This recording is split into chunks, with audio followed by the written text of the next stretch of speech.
Tenemos la grata presencia de Francisco de Santibáñez. Él es miembro del comité ejecutivo del Consejo del CARI, el Consejo Argentino para las Relaciones Internacionales, y además es autor de libros como La Argentina y el Mundo y La Rebelión de las Naciones, que es el libro al cual nos vamos a referir ahora en un ratito. ¿Qué tal, Francisco? ¿Cómo estás?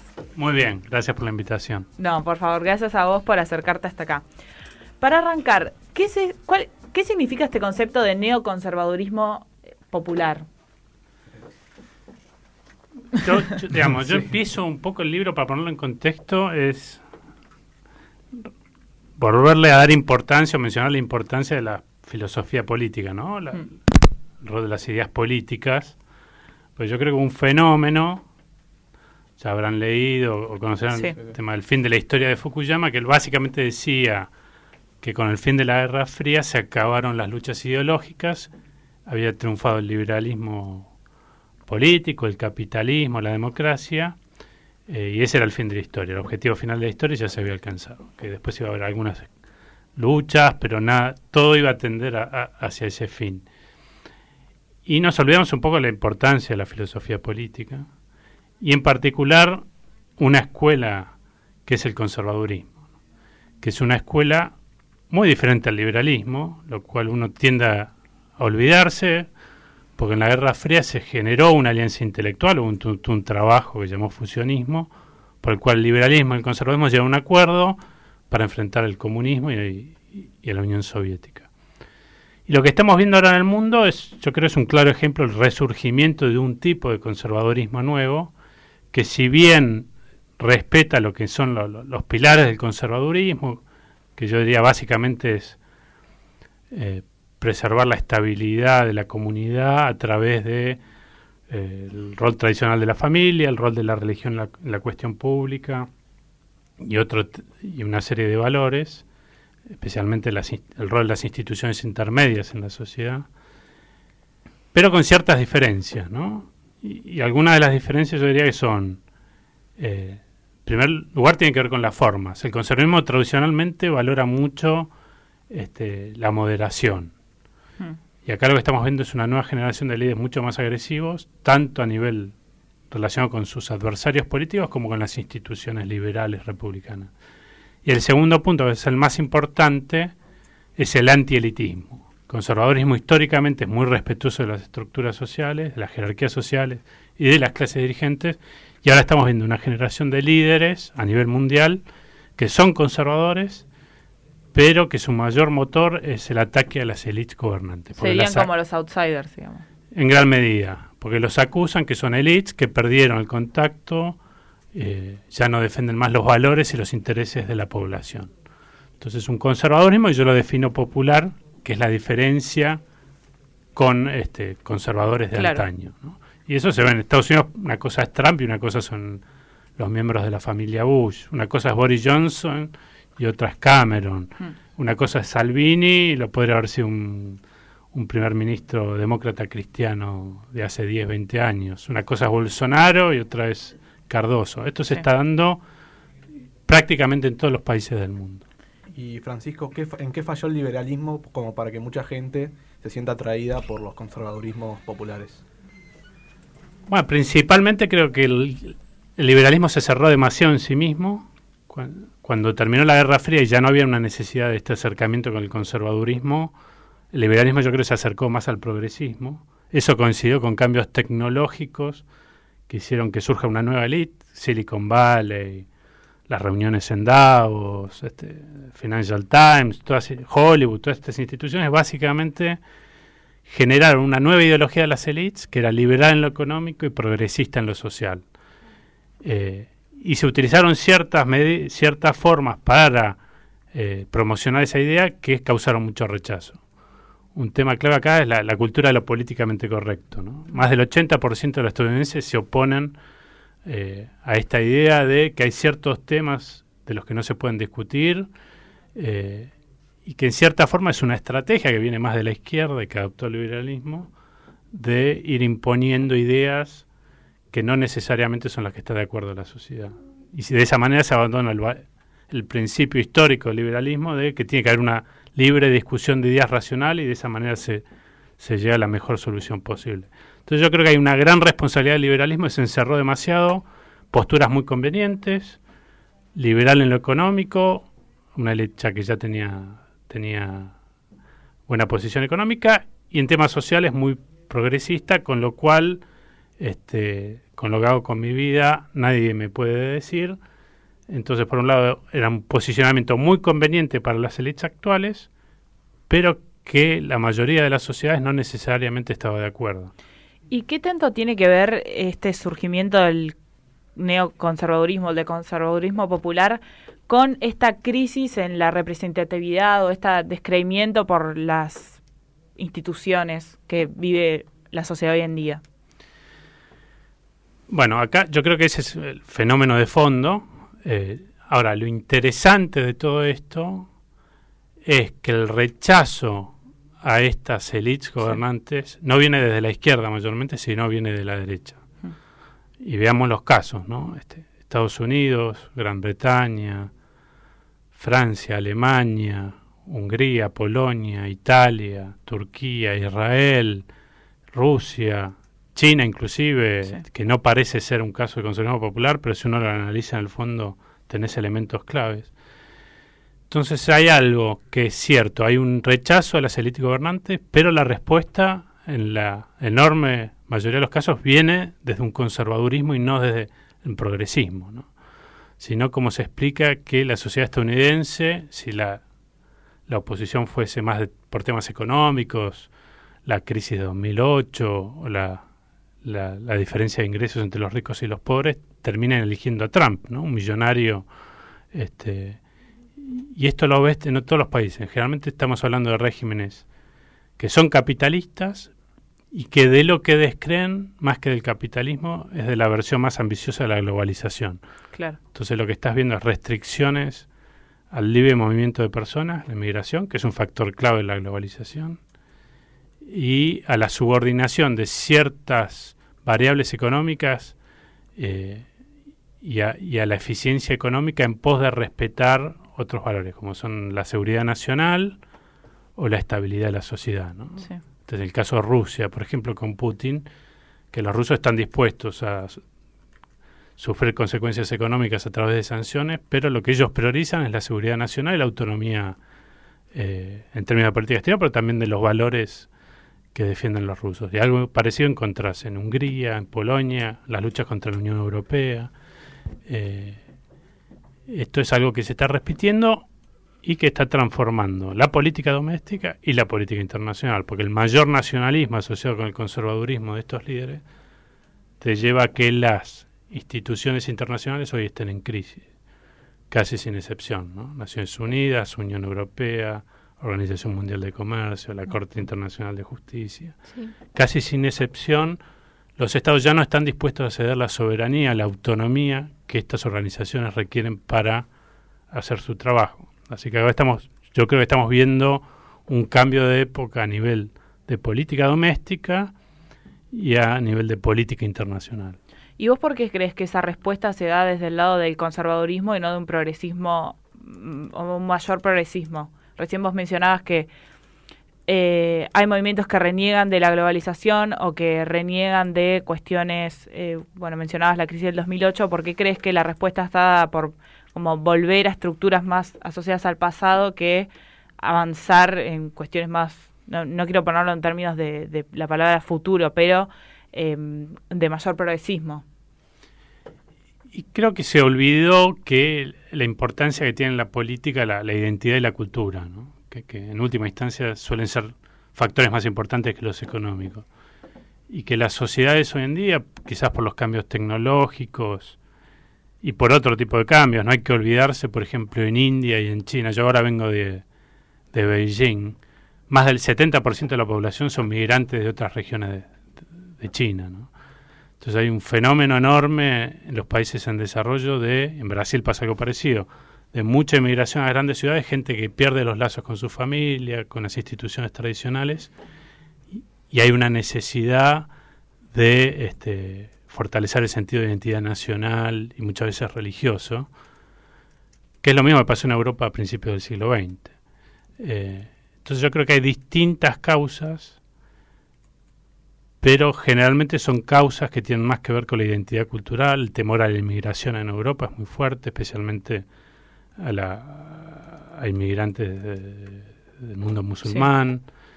Pero son todos factores que generalmente donde priman es factores identitarios sobre factores económicos. Y recién mencionabas la cuestión de los cambios tecnológicos. ¿Qué tanto juegan las redes sociales o Internet en el surgimiento de estos personajes o de estos neoconservadurismos? Yo creo que es clave por dos motivos. El primero es que le permite a los líderes conservadores populares saltearse a las instituciones de la élite, como ellos lo definirían, que son los medios tradicionales. Fíjate, esto se repite, ¿no? Trump ataca al New York Times, Bolsonaro ataca a Globo, Netanyahu ataca a los medios tradicionales de Israel. Entonces yo creo que eso es un factor fundamental. Le permitió a estos nuevos líderes comunicarse directamente con la población y saltearse a los medios tradicionales y atacar a los medios tradicionales.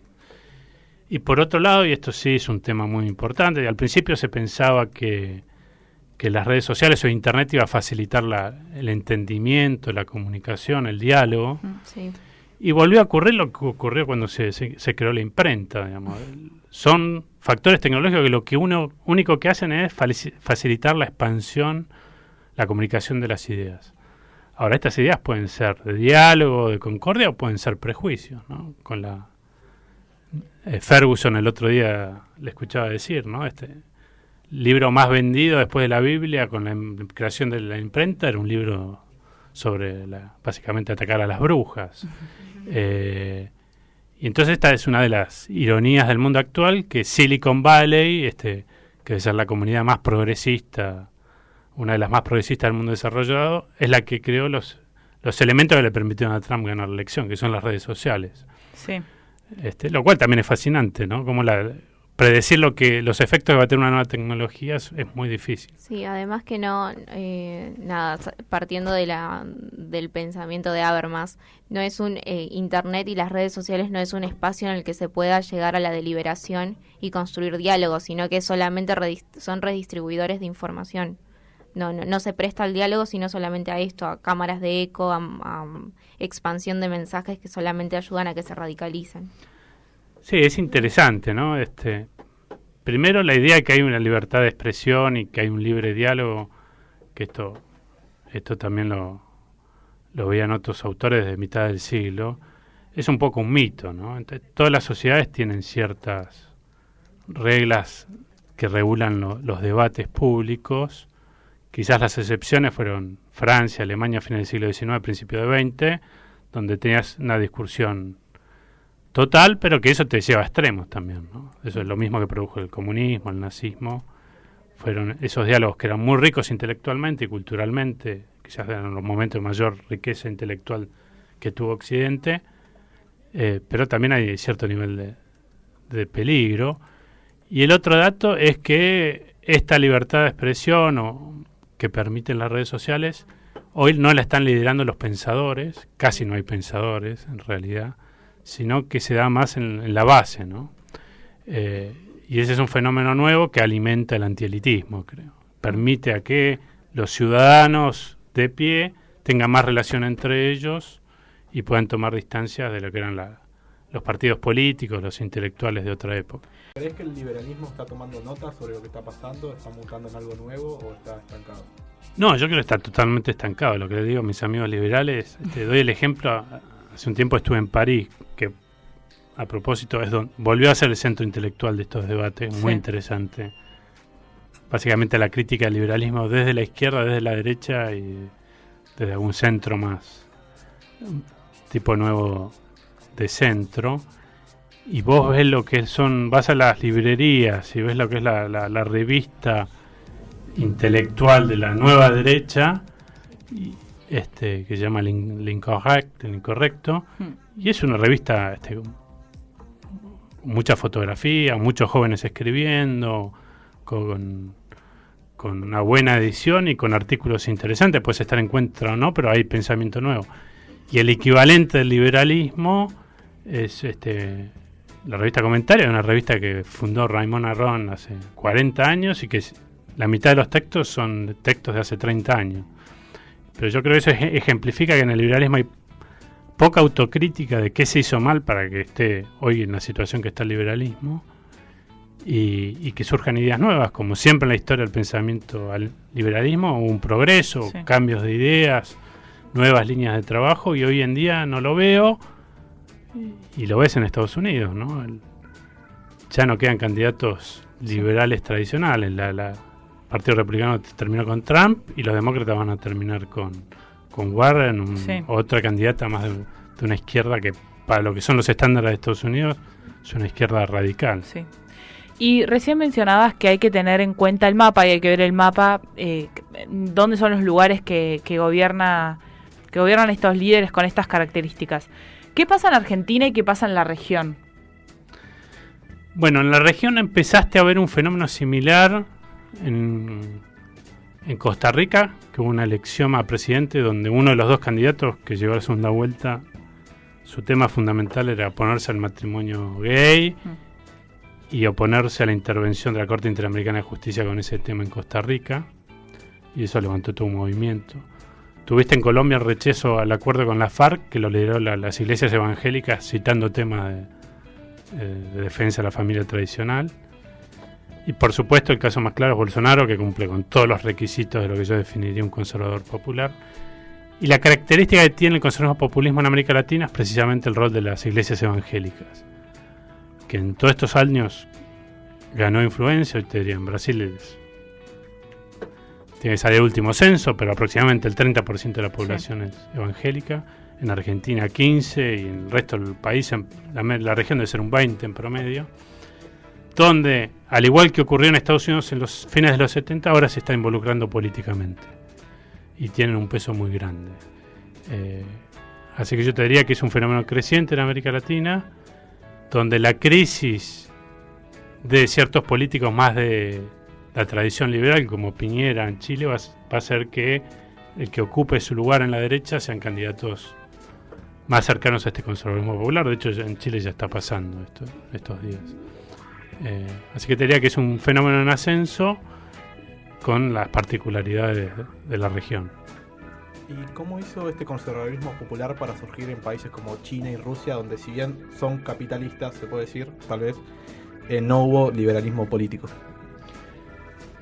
Bueno, el caso más interesante es el de China, ¿no? Porque bueno, obviamente hay un partido comunista, uno pensaría que es una locura decir que es régimen conservador popular. Pero tres de las características centrales del conservador popular en China están muy presentes. La primera es el mayor grado de nacionalismo, ¿no? Lo que reemplazó el marxismo hoy como mito movilizador en China es el nacionalismo Han, acompañado del confucianismo, que es lo más parecido a una religión que podemos encontrar ahí, con el respeto a la jerarquía, la familia, el orden social, etcétera. Segundo punto es la concentración de poder en el hombre que está a cargo de la conducción política, y este es un tema clave del conservadurismo popular. El conservadurismo popular no es liberal, pero sí es democrático, pero lo que llama es a tener un tipo de democracia diferente a la liberal, que es una democracia más directa, y eso se traslada en favorecer los plebiscitos o en exaltar la figura de un hombre fuerte que permita la conducción. Y en este caso Xi que parte de sus discursos ahora se incluyen en la Constitución Nacional, y en donde no hay límite al tiempo que ahora puede estar a cargo del Ejecutivo. Y el tercer punto, que es el central, es la lucha contra la corrupción de las élites, ¿no? La genialidad, me parece, del Partido Comunista Chino es que es el propio Partido Comunista Chino que se da cuenta que hay un rechazo de la sociedad a la corrupción de las élites, a favorecer a los hijos de los miembros del partido y otra serie de fenómenos. Y Xi encabeza un proceso judicial que ya tiene enjuiciado más de 2 millones de funcionarios chinos, todos los niveles, cada año más que el anterior. Entonces estos tres elementos me llevan a pensar que lo que estamos viendo en China parte de este conservadurismo popular, que si bien es cierto que no hay una tradición liberal a la cual oponerse, Sí hay una tradición más cosmopolita o más liberal en lo político de apertura, que siempre estuvo presente, que ha sido marginada, ¿no? Dentro de los debates de China, que siempre las transformaciones de Deng Xiaoping podrían haber ido hacia la consolidación del Partido Comunista, como está ocurriendo, o una apertura no solo económica, sino también política, y claramente se impuso el primero de los bandos, ¿no? Claro. Y para cerrar, en la conclusión del libro mencionás, retomás los libros de Houellebecq, Michel Houellebecq, que es un autor francés que escribió su libro más conocido de Sumisión. Y lo que vos mencionás es que los personajes de él condensan como este espíritu al cual vos mencionás. Y me pareció muy curioso porque sí, uno lee Sumisión y el personaje principal encarna esa visión xenófoba, un tanto retraído, un tanto descreído de la sociedad y de las instituciones. Sí, uno tiende a pensar que la cultura es de izquierda, ¿no? Los grandes autores literarios son de izquierda, pero sí. Houellebecq retoma una tradición de grandes novelistas reaccionarios, ¿no? Balzac y Dostoyevsky son los otros dos ejemplos. Sí.